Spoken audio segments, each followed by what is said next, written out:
E, gente, se vocês estiverem vendo esse vídeo, é sinal de que eu estou de férias em algum lugar não identificado no sul da Bahia. A não ser que eu queira fazer inveja em vocês e gravar algum episódio do Mete Bola diretamente da praia.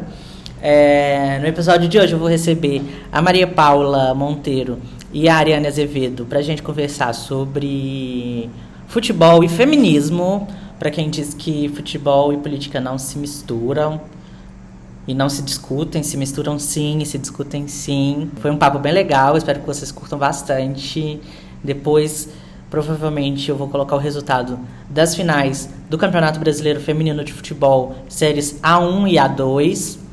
Não percam, não desliguem, não mudem de canal, tudo isso depois da vinheta rodou.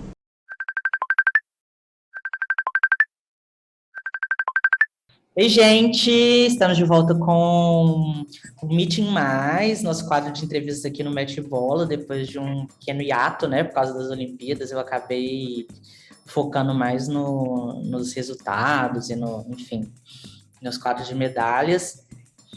Eu estou recebendo aqui a Ariane Azevedo, ela que é cruzeirense, 26 anos, ela é escritora para a página Bendito Seja Futebol, ela participa da torcida Cajaceiras, e já participou da torcida Maria de Minas também.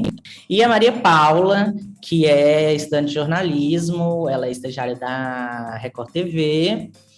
As duas são membros do coletivo Várias Marias, coletivo feminista. Oi, meninas, tudo bem com vocês? Oi, Matheus, Olá, tudo bem com você? Então, me conta mais ou menos como funciona o coletivo, quais ações vocês fazem lá, como que surgiu, assim, a ideia? Tá, eu vou contar um pouquinho. O coletivo ele começou em novembro de 2018. Foi um grupo de mulheres que se uniu para construir o movimento Ele Não, lá em Sete Lagoas, que é na região central de Minas. E aí, depois das eleições, a gente pensou, nossa, esse grupo de mulher aqui, a gente se conheceu, descobriu que tem os mesmos ideais, vamos montar um grupo, né? A gente decidiu montar um coletivo. E aí, desde então, a gente tá aí, vamos completar 3 anos agora de luta. E aí, a gente abarca muitas pautas, assim, desde violência doméstica, violência obstétrica, a luta pela equidade salarial, a gente faz muitas palestras em escolas, distribuição de panfletos. Estamos também dentro da ocupação Cidade de Deus, uma ocupação lá da cidade, que tem também muitas mulheres que passam por situação de violência. E um projeto muito bacana que a gente tem, que é a Feira Feminista. A gente conseguiu fazer 2 edições, mas desde que começou a pandemia está parado, porque é complicado, né, a gente gerar algum evento que tem alguma aglomeração por agora, mas é um evento muito massa, que as mulheres que são artesãs ou que trabalham com venda de algum produto, elas podem expor na feira e tem show, é um evento muito legal que a gente consegue promover muito do que a gente prega, né, que é tanto fortalecer a economia dessas mulheres, quanto fortalecer a economia local também da cidade. Em relação ao nome, Várias Marias, vamos lá, vamos botar já o dedo na ferida, porque todo mundo fala que futebol e política não se discute ou não se misturam, e a gente sabe que isso, na verdade, já vi texto da Maria Paula falando em relação chamarem a torcida do Cruzeiro de Maria, né, os torcedores do Cruzeiro de Maria, de maneira pejorativa. Eu queria saber de vocês o que vocês acham em relação a isso. Se tem a ver o nome do coletivo, eu acho que não deve ter, né? Porque você acabou de falar que surgiu lá em 2018, mas acaba refletindo, né? Essa postura. Eu acho que chamar a torcida do Cruzeiro de Maria acaba sendo uma dupla ofensa, porque... Quer dizer, não é uma ofensa ser chamado de Maria, né? Mas, enfim, a tentativa é essa. Né? A intenção é essa. Mira na homofobia e acerta a misoginia, né? Enfim, qual que é a opinião de vocês em relação a isso? Eu posso começar falando um pouquinho, depois a Ariane dá um complemento no sentido mais do futebol, que eu acho que ela vai dominar melhor. Mas o nome veio assim, porque Maria é o nome feminino mais comum no Brasil. São 11 milhões de Marias. E cada Maria carrega muito sua história, assim, né? A gente tem nossas avós com o nome de Maria, nossas mães, hoje as filhas das nossas filhas podem receber esse nome também. Então, é um nome que carrega muita força, que tem muita história, que tem muita diversidade. E aí o Várias vem disso, assim. A gente tem mulheres de diversos aspectos, assim, sociais e muito etário também. No coletivo tem desde meninas de 15, 16 anos a senhoras com mais de 60 anos, né, que já estão idosas e cada uma carregando muito da sua bandeira, da sua história, da sua luta. Então, Várias Marias, ele vem nesse sentido. Quando a gente para pensar, assim, é muito triste, assim, né, ver que é um nome tão forte, um nome que tem tanta simbologia, assim, você não conhece uma pessoa que não tenha um parente com o nome de Maria, né, nem que seja sua avó, uma tia ou a sua mãe. Então, você acha prudente ofender uma outra torcida com o nome de Maria, né? Eu acho que aí a Ariane pode até complementar melhor nesse sentido. E também, Maria é considerado um nome santo, né? Para a maioria das religiões, e aí sempre tem uma Maria que foi muito importante.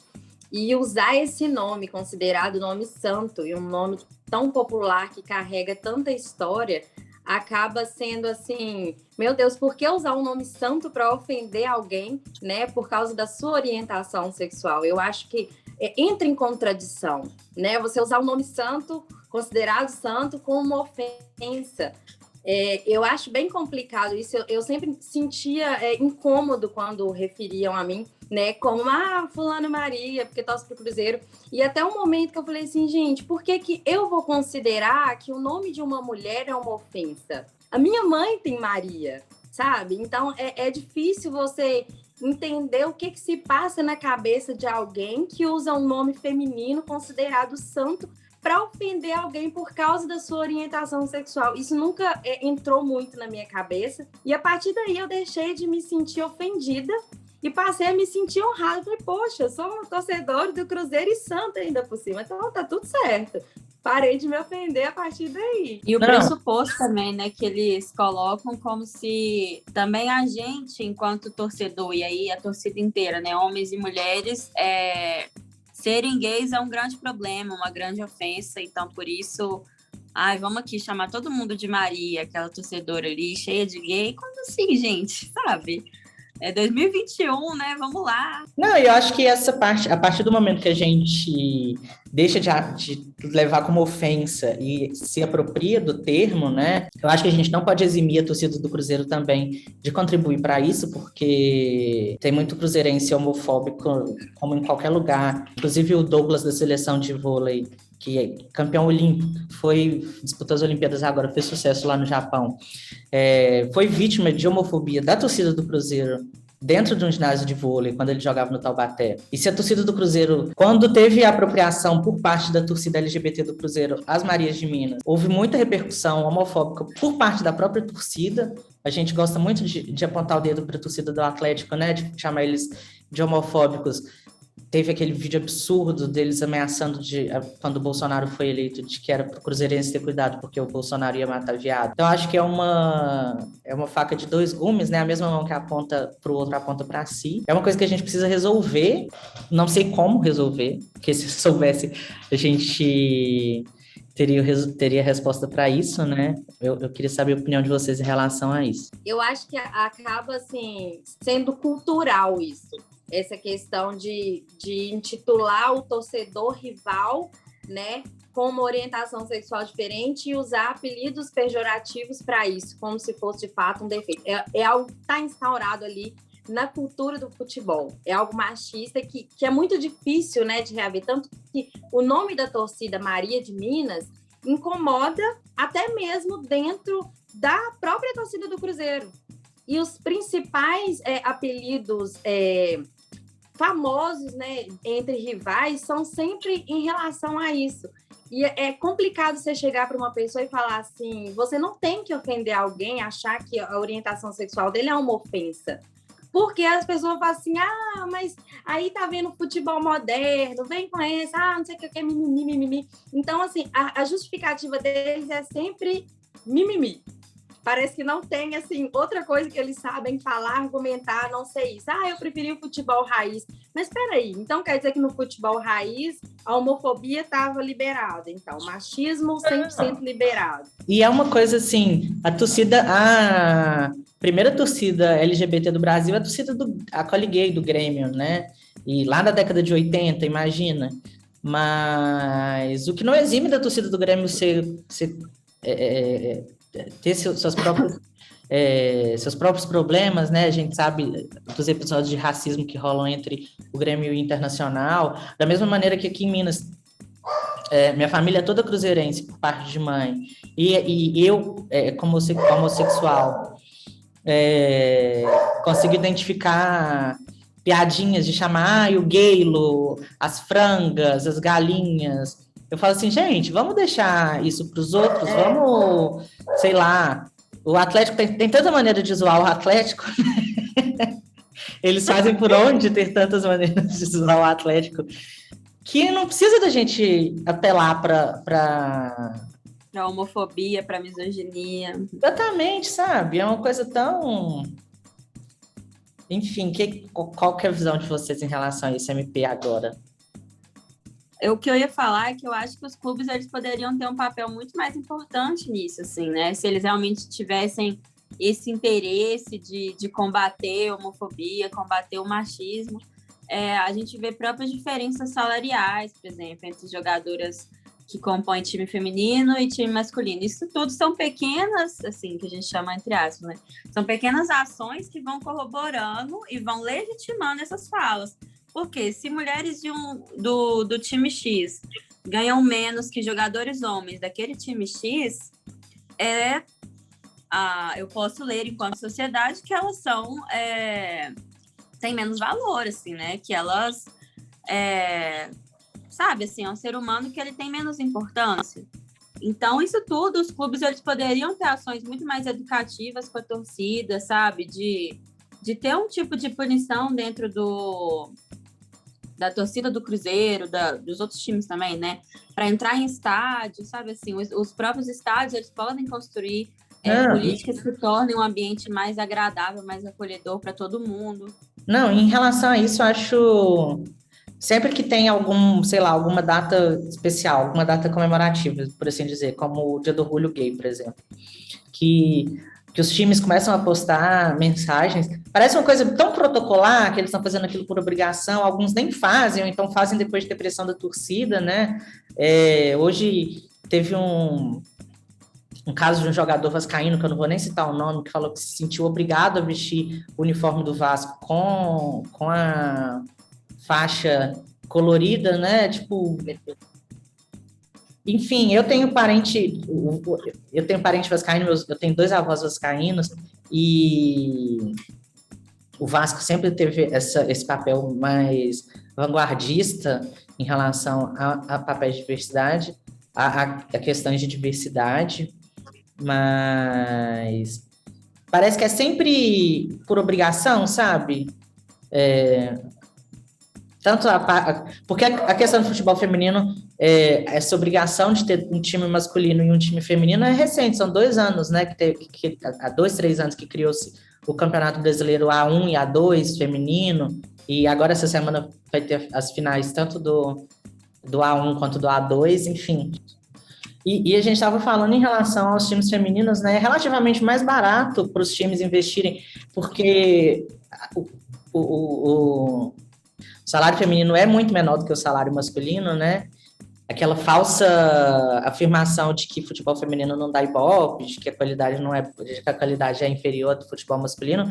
Gente, isso já caiu por terra. A gente viu na Copa do Mundo da França que o jogo do Brasil bateu recorde de telespectadores numa Copa do Mundo de futebol feminino. As Olimpíadas agora, a galera acordando de madrugada para assistir jogo da seleção feminina, entendeu? Então, assim, e como os salários são mais baixos, eu acho que o investimento a longo prazo, tanto para as emissoras que desejam transmitir, agora a Globo, o Sport TV parece que vai transmitir um jogo por rodada. Enfim, qual que é a opinião de vocês em relação a isso? Eu acho que esses dias a gente estudou até em jornalismo como que o fato da mídia estar transmitindo, o texto, na verdade, falava de Paralimpíadas, mas é claro que a gente pode falar de todo tipo de esporte que é desvalorizado, né? Quando a mídia ela fortalece esse esporte, ela transmite, ela fala sobre isso nos programas, ela incentiva a população a também assistir e a enxergar ali potenciais ídolos, né? Então, assim, eu fiquei muito feliz com o que a gente teve agora nessas Olimpíadas, com o futebol e principalmente com o vôlei feminino, assim, né? Tem galera Nossa, o que vôlei criou feminino entregou fã-clube. tudo, A repercutiu, galera assim. criou fã-clube, sabe? Assim, para acompanhar as mulheres. Então, tá todo mundo empolgado e querendo ver o que vai ser agora com o fim das Olimpíadas para acompanhar cada uma nos seus campeonatos, né? Então, isso para mim está sendo muito legal, muito bom. Eu mesma nunca tinha acompanhado o vôlei antes e eu tô super animada para ir, assim, aqui em BH nos Jogos do Minas, quando puder, quando tiver, sabe?